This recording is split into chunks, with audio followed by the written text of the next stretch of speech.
Hey there, this is the Summerville Sentinel interview series. I'm your host, CJ Westfall. Thanks for joining us. Today we have a special guest, a town councilwoman from Mount Pleasant, Kathy Landing, who is running to be your next congresswoman up in D.C. And to take on Joe Cunningham. Kathy, thanks for joining us today. How are you? I'm doing great under the circumstances, CJ. How are you? Man, we're holding up well in our house over here. Staying at home too much can make anybody go crazy, but we're getting outside, going on walks, playing basketball. Have you guys been able to get outside any or? Yes, I'm a runner, so I've been out running Really? in the mornings. Yeah. That's one of the ways I keep my not only health up, but also sanity. I mean, just to be able to get out and get some fresh air and have the That's endorphins amazing. pumping. Do you have a good route around your house that you've been able to run or? I do, yes, really great, and it varies sometimes from a couple miles if I don't have much time to 5 miles if I have a little more time. That's amazing. I had no idea. I have a lot of respect for you. It takes a lot of personal discipline. I did the cross country thing in college, so I definitely respect that. Kathy, I mean, you've been an impressive person to watch throughout this race. I've kind of admired from afar. And the race that I'm talking about is the GOP's first congressional district primary. So you're competing among Republicans to see who's going to go and face Joe Cunningham, the Democrat, in November. What's the experience been like for you so far? Well, I believe, other than this latest, which has been quite challenging, I've considered it a real joy. I love to meet people. I love to hear their thoughts. I actually really enjoy hearing people with really different viewpoints. They can even have a completely opposite viewpoint. But of course, most of the times when I'm presenting or meeting with folks, it's because they're a Republican group. So most of the time it's fairly like-minded. And it's just been terrific to go from one end of the district, Southern Beaufort County, all the way up to Moncks Corner and the northern end of our county, and of course all the way out to Summerville and Dorchester, just to get to know folks and to hear what their concerns are. And number one concern I hear, well, there's two things. The first one is, let's take this seat back red, because we want someone that really does represent the voice of the Low Country, and we'll get into that, I'm sure. But the other big one is, we've heard over and over through polls and other things that continuing President Trump's very strong agenda of continuing to help America be great. Amazing. Well, Kathy, I've had a chance to see you. Not everybody has, but I've had a chance to see you live and in person at a few of these forums and hear how you take some of these questions. And I've heard some of the things. So I kind of want to highlight for some of the viewers, some of the people watching. I had read this. I actually didn't know this until I had read it about you, that growing up, coming up, this personal narrative of yours is just absolutely astonishing. I read that you were raised by your half-brother and lost both of your parents growing up. And that a lot of people can kind of go one of two ways when a massive personal tragedy like that happens. But you went to Duke and got a master's in financial planning. Do I have that right? Well, my undergrad was from Duke, and that's a Oh, Bachelor of okay. Science in Biology. Yeah. That's amazing. I mean, the way to bounce back, the resilience there. I mean, I just absolutely have a tremendous amount of respect for it.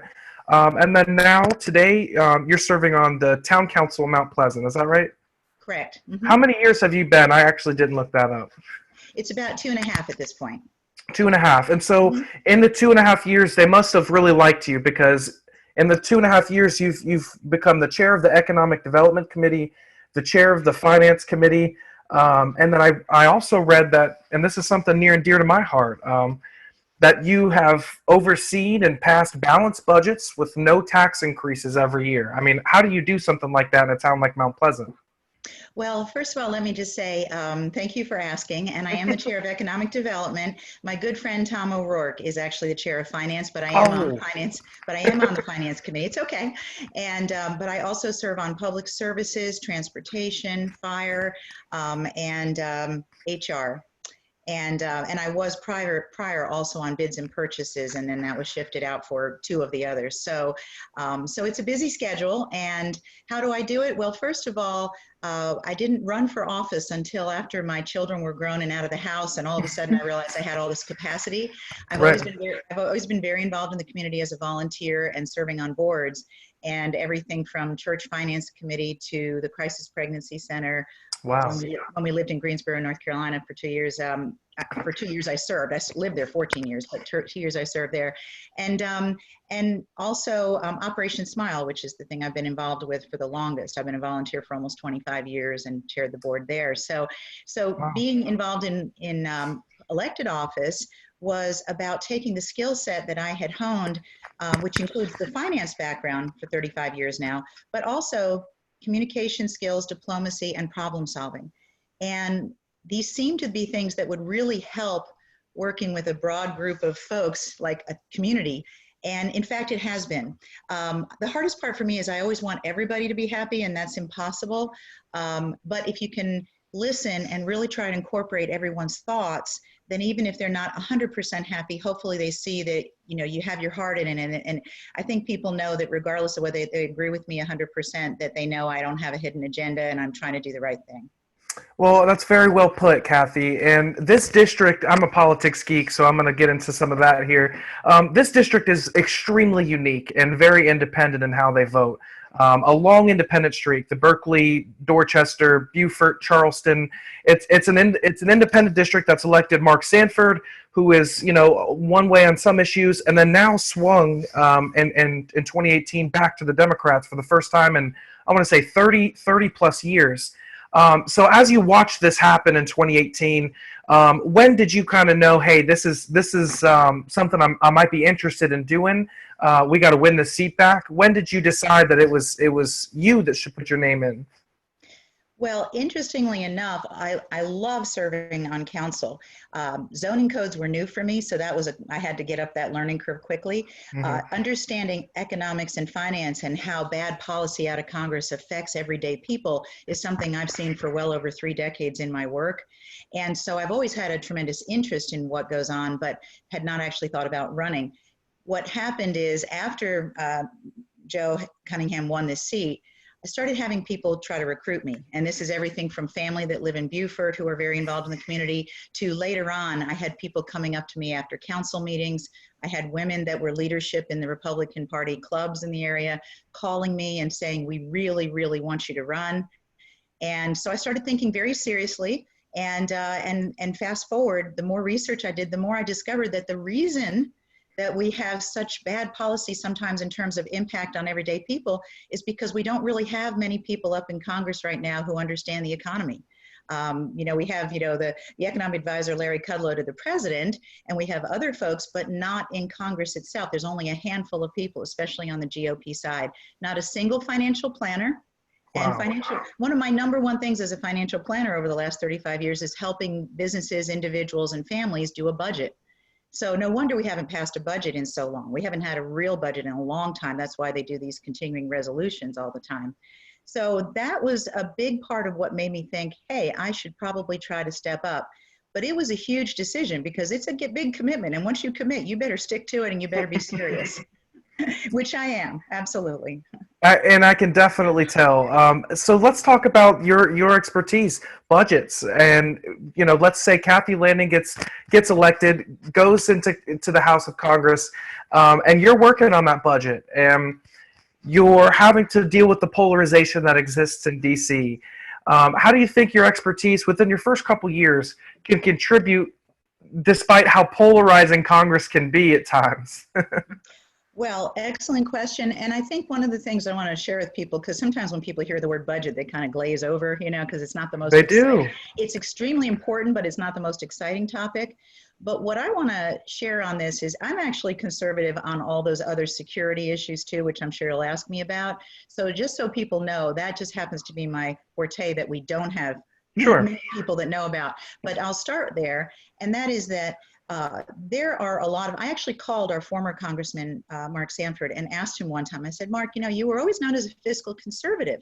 And I said, I'd love to hear your thoughts on why we actually didn't pass a budget in so long, even during the years that you were up there, and why you feel we weren't able to get to a balanced budget. And he said, well, Kathy, it's simple. He said, unfortunately, people don't have the political will to do what needs to be done. So I've done a lot of research and reading, and I did everything from going back, this is going to sound in the weeds a little bit, going back and pulling the Simpson-Bowles report that was done in 2010 that was commissioned by President Obama. It was put on a shelf. And I also, and never used, and I also pulled things like the U.S. Government Accountability Office report, which is done every single year. As we all suspect, there's a tremendous amount of waste in government. I don't think that's a surprise. And a lot of that waste comes in the form of redundancies and in agencies. We have an estimated over 600 agencies and sub-agencies. And as Dr. Carson said when he was running in the primary, and I love this, so I will quote him on it, he said, you know, do you think in over 600 agencies, there might just be a few things that aren't really doing everything that they were intended to do? Right. So I believe that my first role, beside, and I'm not going to go up there to be a big mouth talking all the time. My job is to listen and learn and listen to the people of the district, represent them, and then listen and learn when I get there. But I need to get up that learning curve quickly. And as I said earlier on in council, and that is to see what steps have already been taken and then say, okay, here's how we can do this better. And one of the things that people should know about me is while I believe that it is important to do a great job to serve, I don't believe my number one role should be to figure out how to get reelected. If I'm going to do a good job and if I'm going to get things accomplished, then the rest will take care of itself. And so it could be that there will be times where I'll say, gee, we might need to cut this. And then you'll hear something on the news, oh, Kathy Lanning's recommending that we cut something that might have something to do with children's programs. Right. Well, what I can tell you is this, I will always explain things and I will always make sure people know exactly why. And so it is going to be tough sometimes, but we have a lot of programs out there that are wasteful. And by the way, I shouldn't have said that on the children's because I don't want to cut children's programs. I do not want to do that. I want to take care of our children. But I do want to make sure that we have, that we are doing things the right way, that we're making sure things work, and especially the things where there's low-hanging fruit like the U.S. Government Accountability Report. You know, I think that's good points, Kathy, and I don't think that point is going to be taken wrongly at all. I think your point is that there's places where we're going to have to tighten the belt in the budget, and sometimes it might be an uncomfortable conversation to have, but as someone who's 25 years old that has 2 kids in there and that saw the national debt double under Obama, and we're looking to get to those same spending numbers with this Democrat House, you know, I'm watching that national debt, and I'm watching the can get kicked down the road. Soon the interest on the national debt payments is going to be as high as the entire military's budget. You get some scary numbers, and you look 10, 15, 20 years down the road, if this isn't mitigated, you're looking at a financial disaster, potentially a collapse. I'm not an alarmist or a conspiracy theorist, but facts are facts. And with this ballooning spending, I know it's not the first thing on households of the Low Country's mind, but I think it's incredible to have someone who has that expertise to be a fly on the wall in that room and have contributions. But real quick, sorry, go ahead, please. I was going to say, can I jump in on that? Please. Yeah. So you just said a couple of really great things. One is the idea of the spending that we have going on. There are other things that, for instance, you mentioned interest on the debt. Well, this is really in my wheelhouse because I've been very involved in the bond market for over 30 years. And we have most of our debt issued 3 to 5 years. So almost everything the U.S. owes is owed within 3 to 5 years. Even though there are 30-year bonds, most of it matures in the next 3 to 5 years. Well, wow. That's great. That's great while rates are low. But eventually rates will go back up. And so while rates are super low right now, this is the time to be issuing not only 30-year debt, we may even want to look at something longer. Mexico has 100-year debt. Wow. Just imagine if we could lock, I don't know if we should go 100 years, but let's say we could lock in 30 to 50-year rates based on current rates. If you have a mortgage, you want to take advantage of low rates and lock in long-term on that debt so you don't have to worry about those rates going up anytime soon. So those are one of the things that I can really help with. And another one I'll share is on the debt itself. The debt, of course, is years and years of accumulation of deficit spending. And we have a lot of property around this country that is owned by the federal government, estimates as high as $350 trillion worth. And just imagine if we could take a look and say, where are we wasting things? Good example would be the Naval Hospital here in Charleston. For years and years and years, that sat dormant and it was worth millions of dollars. It was finally sold recently, but just imagine had it been sold many years ago and that money along with many other places, used to pay down debt. So these are just some of the ideas that not everybody thinks of. Very creative. I love it. Very outside the box. It's definitely refreshing to hear some kind of a outsider's perspective, someone that's actually from this, like you said, in your wheelhouse.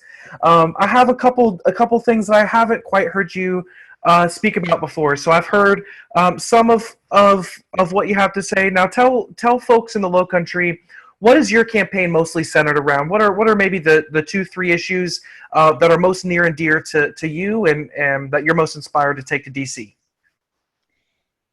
We actually did a poll on a telephone town hall, and we were thrilled to have almost 14,000 people at any one time in that hour and a half space listening. So we did the poll 3 different times during that, and we had all the different issues you could think of: border security, immigration, infrastructure, the debt and deficit and economy, healthcare, everything you can think of.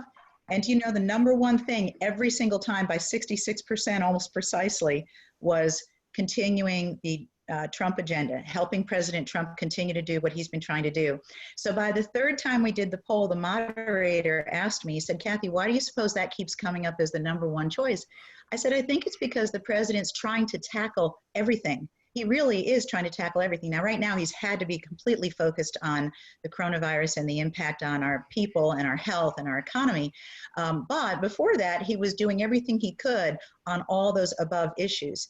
And so I would say, certainly, first of all and foremost, having someone who understands his thought process. The president has a way of putting things that maybe people in our area of the country don't always understand. But I read Art of the Deal many, many years ago, and I'm not claiming to be any Trump expert, but what I can say is that President Trump outlined in that book at the time when he was the Donald, he outlined the fact that when he sets a goal, or in his case, negotiating a deal, he sets it bigger than anybody ever thought they could ever reach. Let's just say he sets it to the moon. He may not make it to the moon, but he's going to get really close, and he's going to get a lot higher. That really inspired me in my business. I actually set very high goals throughout my career and often reach them. And then the second thing was to finish things quickly and essentially under promise, over deliver. In other words, get things done quicker and for less cost. So I believe I can go up there as a priority and make sure we think about ways to solve problems quickly and move the ball forward on things that have been stuck in the mud for a long time. So it's a long-winded answer, but it does incorporate a lot of different areas: border security, infrastructure, the debt, deficit, economy, healthcare, all of those. Kathy, in 2018, we saw a Republican Party that was slightly fractured and didn't quite put their best foot forward and uniting against Joe Cunningham. And that is that concern is on the mind for a lot of folks going into 2020, having a united Republican Party. And I'm just going to be honest, I've seen all the endorsements from whether it's the East Cooper Republican Club, or I'm hearing good things from you from the Republican Liberty Caucus, people that I greatly respect.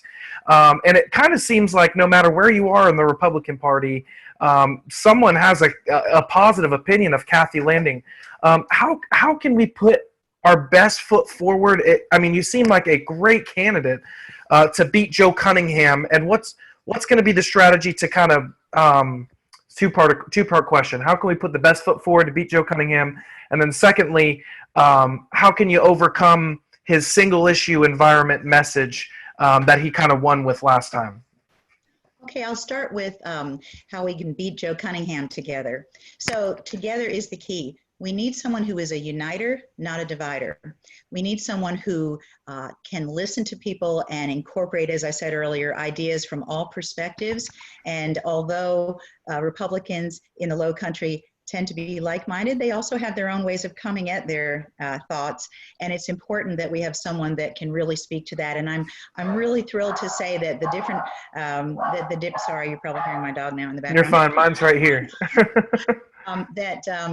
That I have folks from the Berkeley Breakfast up in Berkeley County that are in Goose Creek that are great supporters of mine. And at the same time, I have folks in downtown Charleston. I have folks in Hilton Head and Sun City and all over. And what's wonderful about that is that people know I am not someone who's a flamethrower. I'm not someone who will sling mud, but I am someone who will come armed with facts and information in order to be persuasive and in order to get the job done. And I think that's the way to keep everybody together, at least from what I've heard being out on the trail, the campaign trail, and from what I've learned. We need a uniter, not a divider.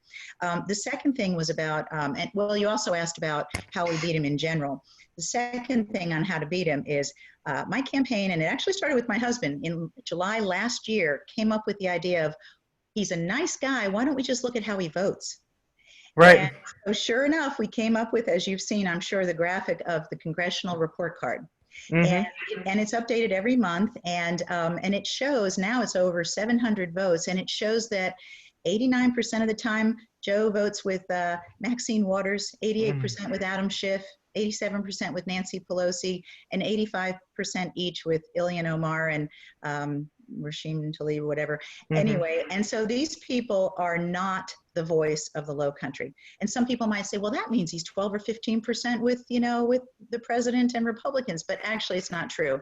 If you pull up his comparison to the South Carolina delegation of conservatives, people like Joe Wilson and Tom Rice and Ralph Norman and Jeff Duncan and all the rest, he's about 30% with them. So there's going to be times where they might vote on the color of the wallpaper. I'm kidding, of course, but you know, there might be things that are extremely bipartisan or extremely nonpartisan that they can agree on. But when it comes to something partisan, and there's been a lot of them, he votes in a way that's very different than the majority. So that's what we're going to focus on. We're not going to focus on anything to do with anything personal, because he does seem like a nice guy. So there's no reason to do that. The important thing is to talk about how can I serve and how can we do a better job of being the voice that represents this district. Your second question was about, oh, I'm sorry. Go ahead. No, go ahead. Go ahead. Your second question was about the environment and about the one-trick pony situation that happened last time. So the offshore drilling really should have been a moot point all along. It really never even should have come up, and it should have been put to rest right away. It is something 30 years ago, they did seismic testing and they discovered that there was the equivalent of approximately 6 to 20 days of what the US would use potentially, and that's way off in the federal waters. And it is extraordinarily expensive for a company to put all the infrastructure out there. We obviously don't want it. We have laws in our state against it, thank goodness, from the State House.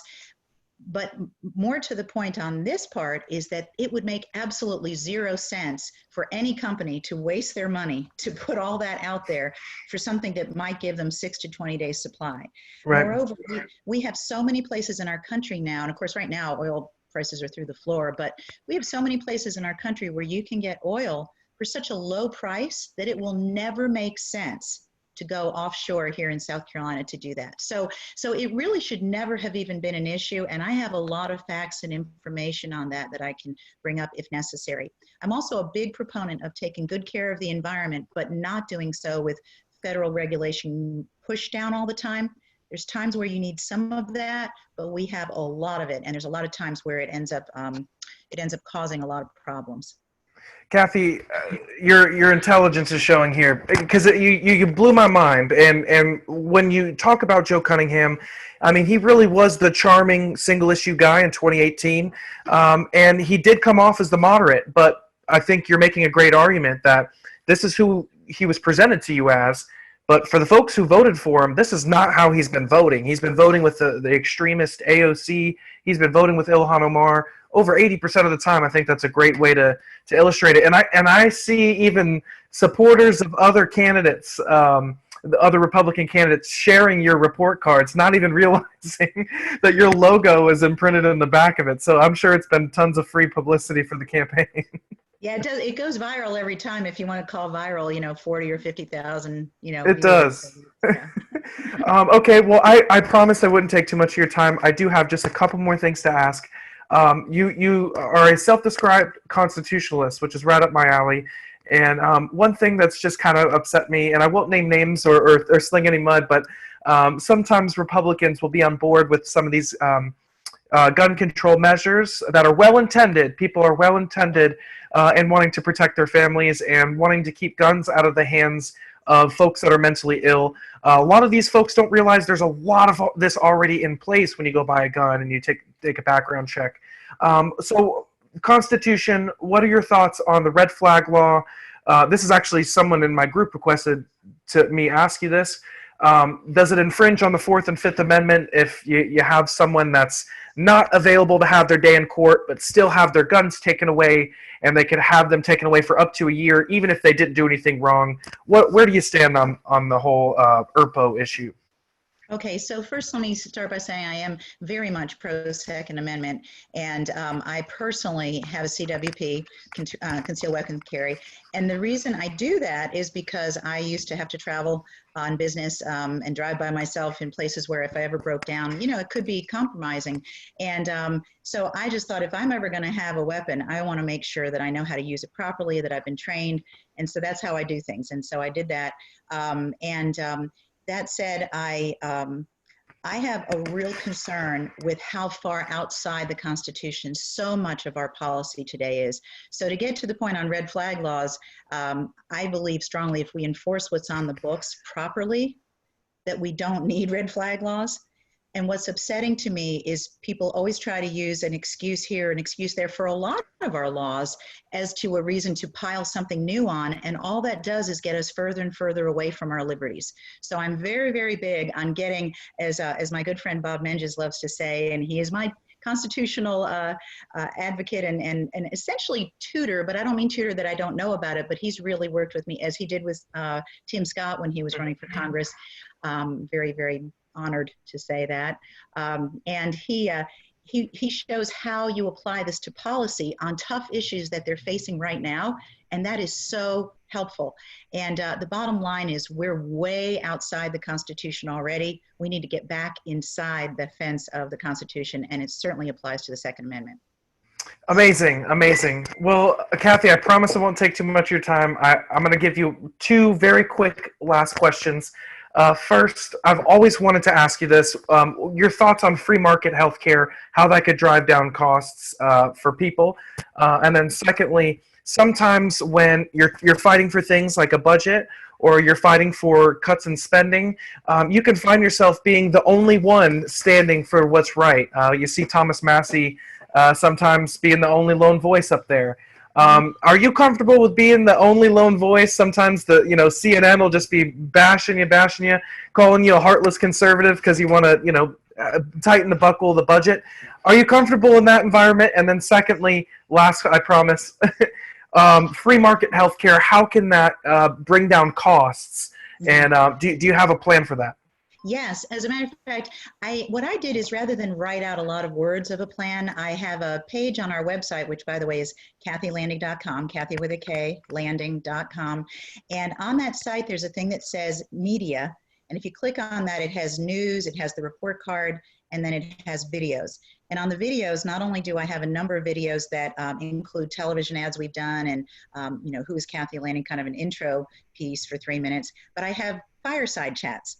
One of my fireside chats is actually about healthcare. And what I offer is a 3-minute video with 3 major bullet points on free market solutions. We do need to repeal and replace ACA. It is absolutely not paying for itself. And all it did, unfortunately, it did cover a lot of people. That part was good. But it did so at a tremendous expense of healthcare costs. And what we've seen is costs have continued to skyrocket. It never actually addressed them. So I'll just say the 3 quick things, but if anybody wants to watch that video, I go into more detail, we definitely need to have much better transparency in healthcare costs. So as we repeal and replace, we need to make sure that part of the free market is to have, you hear about reasonable and customary costs, those should be what are charged. We can't enforce that, it shouldn't be enforced, but we should have it be competitive based on competition. The second thing is we should have interstate competition of insurance companies. It makes no sense that every single healthcare company across the country has to be a separate administration for each state. That's just huge redundancy and waste. It also allows a lot more small competitors to come into the market if you have across state lines. The third one is that we need to have tort reform.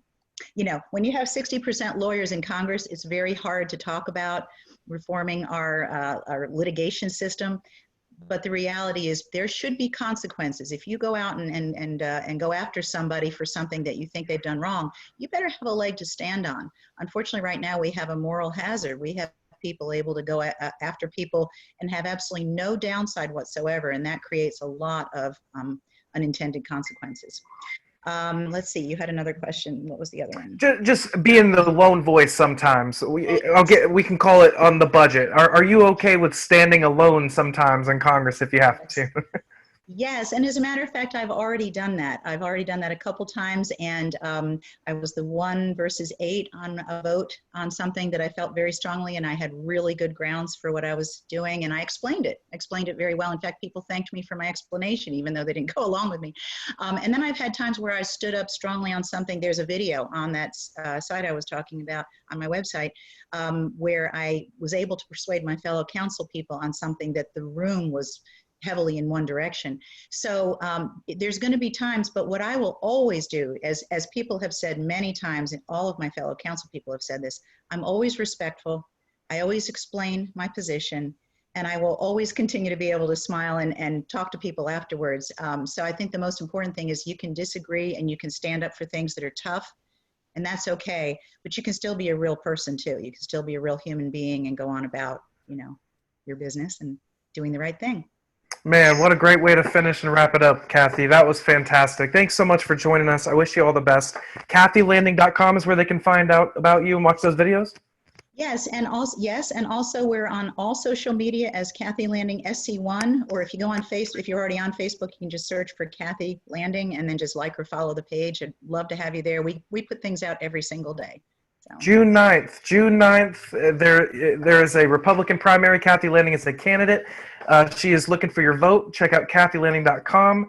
Kathy, thanks so much for joining us. Appreciate it. We'll have to do this again sometime. Thanks so much, CJ. Take care. Have a good weekend. You too.